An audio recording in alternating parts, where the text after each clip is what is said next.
امام شافعی کا جو دیوان ہے اس کے حوالے سے سنیں آپ کتنی آل نبی سے محبت کرتے ہیں۔ امام شافعی رحمۃ اللہ تعالی علیہ اس قدر محبت کرتے تھے کہ آپ کی کوئی مجلس خالی جاتی ہی نہیں تھی امام شافعی کی جس میں آل نبی کا ذکر نہ کریں، جس میں حضرت سیدہ پاک، امام حسن پاک، امام حسین پاک اور مولا علی کا آپ ذکر نہ کریں۔ آپ کی کوئی ایسی مجلس ہوتی ہی نہیں تھی، آپ ان کی فضیلت بیان کرتے تھے۔ پھر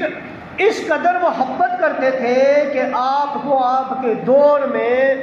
جو ناصبی مولوی تھے وہ کہتے تھے یہ رافضی ہو گیا ہے، امام شافعی کو رافضی کہتے تھے۔ اور پھر آپ آل کی محبت میں لوگوں کو درس بھی دیتے تھے امام شافعی، اور آپ ایسے اشعار کہتے تھے، آپ دیوان شافعی اٹھا کے پڑھیں، یہ دیوان شافعی کے میرے سامنے میرے اشعار ہیں میرے پاس، ایسے اشعار کہتے تھے نا کہ ان کے دل میں آگ لگ جاتی تھی، اور وہ کہتے تھے یہ تو رافضی ہو گیا ہے۔ اب شعر آپ سنیں، امام شافعی نے کہا، آپ نے کہا یا اہل بیت رسول اللہ حبکم فرد من اللہ فی القرآن انزل کفاکم من عظیم القدر انکم من لم یصلی علیکم لا صلاۃ۔ آپ کہتے ہیں آل نبی کی محبت میں فرماتے ہیں یا اہل بیت رسول اللہ، اے حضور کے اہل بیت، حبکم تمہاری محبت، فرد من اللہ فی القرآن انزل، اے اہل بیت رسول تمہارا قیام مقام ہے، تمہاری محبت وہ محبت ہے، تمہاری محبت وہ محبت ہے جس کو اللہ تعالیٰ نے اپنے قرآن میں فرض کر کے اتارا ہے۔ اللہ تعالیٰ نے تمہاری محبت کو اپنے قرآن میں فرض کر کے اتارا ہے۔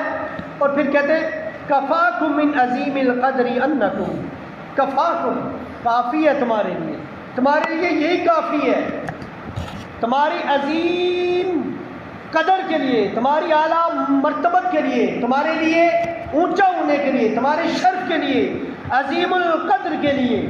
اعلیٰ مرتبت کے لیے یہی بات کافی ہے۔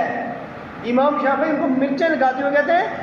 اے آل بیت نبی تمہارے لیے یہی بات کافی ہے، من لم یصلی علیکم لا صلاۃ لہ، جو تم پر درود نہیں بھیجتا اس کی نماز ہی نہیں ہے۔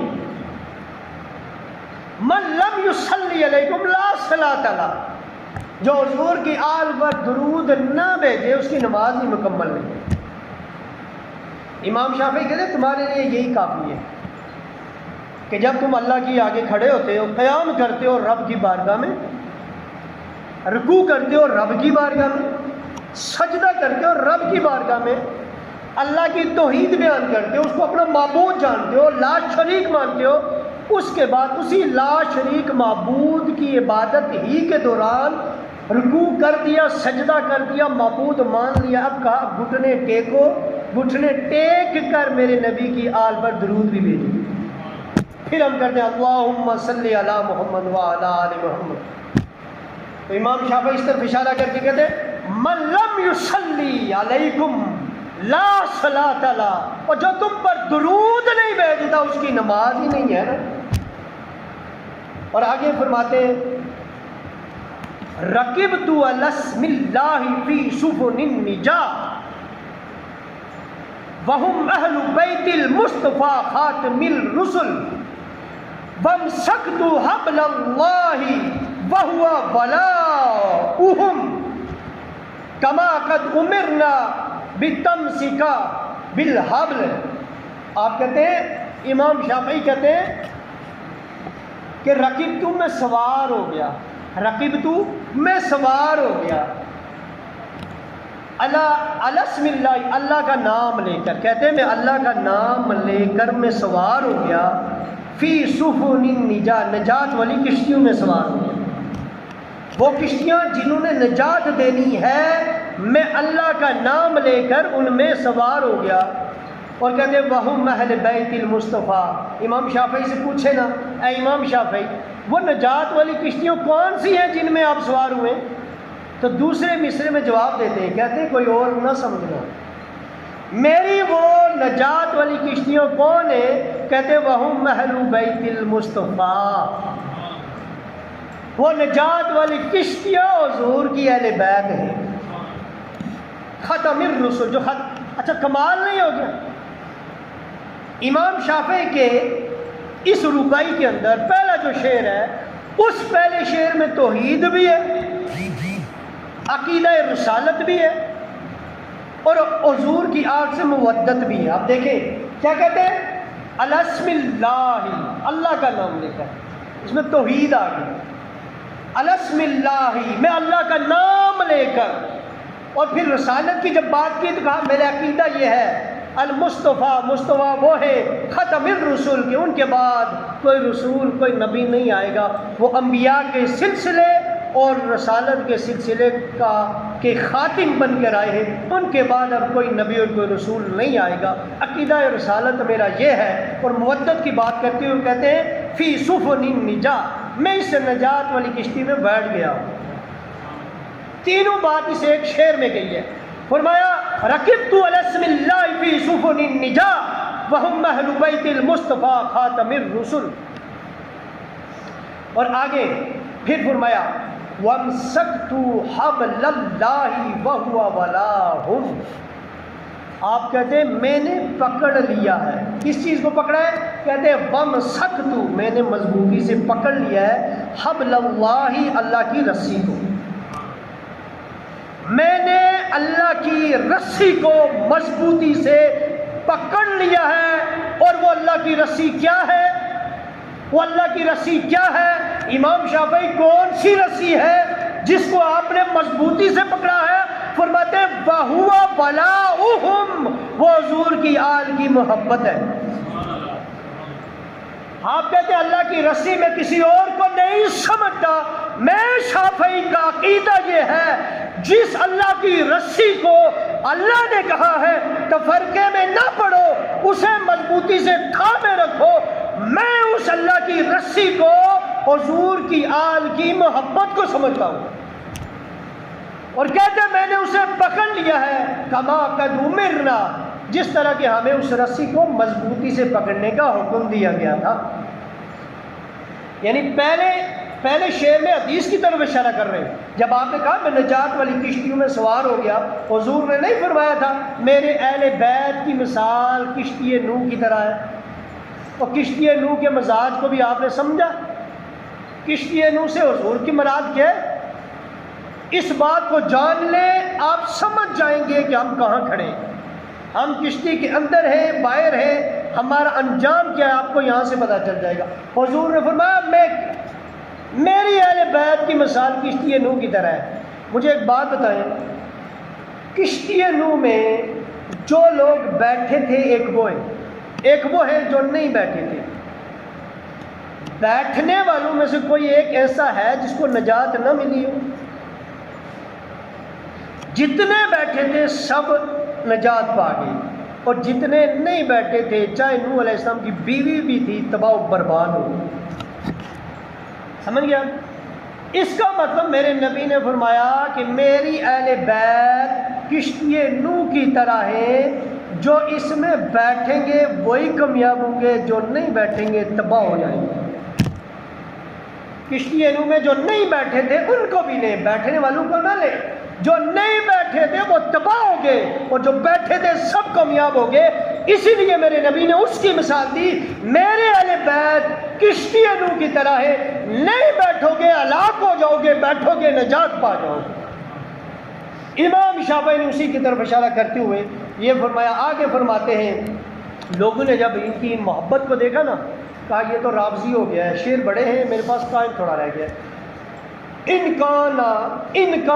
رفدن حب آل محمد فلیشہد الثقلان انی رافضی۔ اور لوگوں اگر تم کہتے ہو یہ رافضی ہو گیا، یہ شیعہ ہو گیا ہے، اگر آل نبی کی محبت ہی شیعت ہونا ہے، رافضی ہونا، آل نبی کی محبت ہے، پھر جن بھی سن لو انسان بھی سن لو، میں سب سے بڑا رافضی ہوں۔ امام شافعی کہتے ہیں پھر جن اور ان سن لو کہ اگر آل نبی کی محبت ہونا یہ رافضی ہونا ہے تو میں سب سے بڑا رافضی ہوں، میں رافضی ہوں، اس لیے کہ حضور کی آل کی محبت رافضی ہونا نہیں ہے۔ بڑے مزے کے اشعار تھے امام شافعی کے، تو دو شعر اور سنا دیتا ہوں۔ کہتے ہیں اضافی مجلس ذکروا علی وصبتیہ، یہ دیوان شافعی ہے، وصبتیہ وفاطمۃ الزکیہ۔ آپ فرماتے ہیں اضافی مجلس ذکروا علی، جب بھی علماء حق کسی محفل میں کسی مجلس میں علی کا نام لیتے ہیں، مولا علی کا نام لیتے ہیں، وصبتیہ وفاطمۃ الزکیہ، اور سیدہ طیبہ طاہرہ فاطمہ اور ان کے فرزند دونوں کا، امام حسن کا اور امام حسین کا اور مولا علی کا جب نام لیتے ہیں تو امام شافعی کہتے ہیں جب بھی علماء حق کسی مجلس میں ان شخصیات کا نام لیتے ہیں، ان ہستیوں کا نام لیتے ہیں، فَأَجْرَى بَعْضُهُمْ ذِكْرَ سِوَاهُمْ، بعض لوگوں کے دل میں مرچی لگ جاتی ہے، وہ ان کا ذکر سن کر کسی اور کا ذکر چھیڑ دیتے ہیں، اور پھر کہتے ہیں فَأَيْقَنُوا أَنَّهُ ابْنُ سَلَقْلَقِيَّ، آپ کہتے ہیں پھر مجھے یقین ہو جاتا ہے، شک نہیں، امام شافعی کہتے ہیں پھر مجھے یقین ہو جاتا ہے کہ یہ جو بندہ جب حضرت فاطمہ کا ذکر، مولا علی کا ذکر، امام حسن کا ذکر، امام حسین کا ذکر کریں، اسے مرچیں لگ گئی، یہ ذکر چھڑوا کے کسی اور کا ذکر کرنا چاہتا ہے، میں سمجھ نہیں، فَأَيْقَنُوا، مجھے یقین ہو جاتا ہے کہ یہ کسی بدکار فاحش عورت کا اولاد ہے۔ امام شافعی کہتے ہیں مجھے یقین ہو جاتا ہے یہ کسی ایسی عورت کی اولاد ہے۔